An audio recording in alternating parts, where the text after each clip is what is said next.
This is P1 meter. We're discussing gas pressure and gas loss. So gas pressure and gas loss. Now remember, gas is one of the states of matter where there are no more bonds between particles. So I broke the page in two.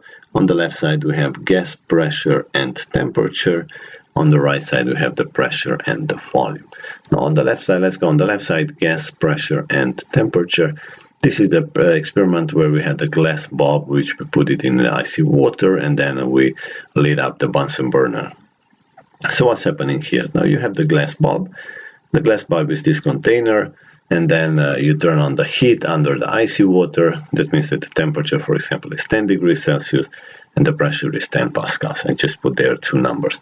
Now we see there are lots of molecules, air molecules inside the container, and they're moving all over the place. They don't have a specific direction, they're just moving randomly.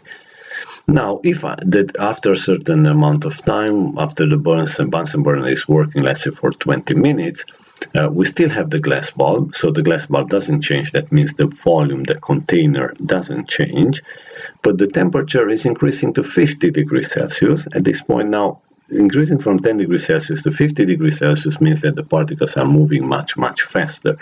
Now, if the particles are moving much faster, they're putting more pressure on the walls of that glass bulb.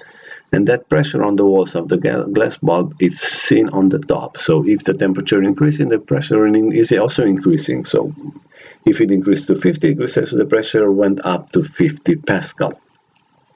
So what's happening here? The particles hit the walls. Now the particles hit the walls on the left and on the right situations, in both situations. But because on the left there are only 10 degrees Celsius, the particles will hit that walls with less force than on the right side when there are 50 degrees Celsius. If we add heat, we increase the temperature, particles move faster, they put more pressure on walls. If temperature goes up, then pressure goes up. That means if I'm going to drop the temperature, if I'm going to turn off the Bunsen burner, at that point the temperature will start dropping, and when the temperature starts dropping, the pressure will also drop because the particles are not moving that fast, so they will put less pressure, they put less force on the walls of the container. So this is the gas pressure and temperature situation. If the volume stays the same, that means the container doesn't change. If temperature goes up, the pressure goes up, and if temperature goes down, the pressure goes down. The second situation is pressure and volume. This was the experiment where we had the air pump, and then we have the liquid and the air tube. The air was trapped in there by the liquid, and then using the pump, we added pressure on the liquid, which pushed the air column tighter together. So it kind of squeezed the air column together. So what's happening here is the same thing. We have we're pushing this container on the left, which means that we're gonna reduce the volume of the container. So this is pressure and volume. In this situation, we keep the temperature constant. That means left and right experiment was done. They were both done in a room. So in the left, if we have a pressure of 10 pascals and a volume of 10 cubic decimeters. What's happening? Well, if I reduce the volume to half, that means these particles inside will have less space to move around. If they have less space to move around, they will hit the walls of that container much more often and much more stronger. If they hit it more often, that means the pressure inside will increase. I hope it's very clear. So we have a big space. That means the particles have a lot of space to move around. If we reduce that space, the particles will have less space to move around, which means that the pressure will increase. As you can see here, if the pressure is 10 pascals, the volume is 10 cubic decimeters. If the pressure is going to be 20 pascals, the volume drops to 5 cubic decimeters. Particles have space to move and the pressure is low on the left. If we squeeze particles together, we reduce volume. They will hit the container more often and put on more pressure.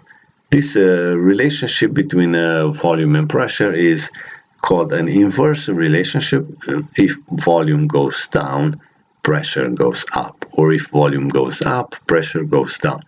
If we look at the previous example, This was a direct relationship. If temperature goes up, then pressure goes up. If temperature goes down, then pressure goes down. So we have gas pressure and temperature. We have a direct relationship between pressure and temperature, and if we have pressure and volume, we have something called an inverse relationship. Triple only, we have calculations. Two formulas to use here, very simple. All you need to do is plug in the known values and solve for the unknown. So most of the times you have three values that you know, and you'd have to find the fourth one. The formulas can be pressure over temperature equals pressure over temperature. That's for the gas pressure and temperature. But the P and T stands for the situation on the left, and P1, T1 stands for the same situation on the right when we kept the Bunsen burner for a while. On the like this is better, sorry. So P over T stands for this situation on the left, and P1, T1 stands for the situation on the right when the Bunsen burner was on. On the right side, pressure and volume law. I have P times V for the situation on the left when there is a big volume, and I have P1, V1 for the situation on the right where there is a much smaller volume. So these are the gas laws. Thank you.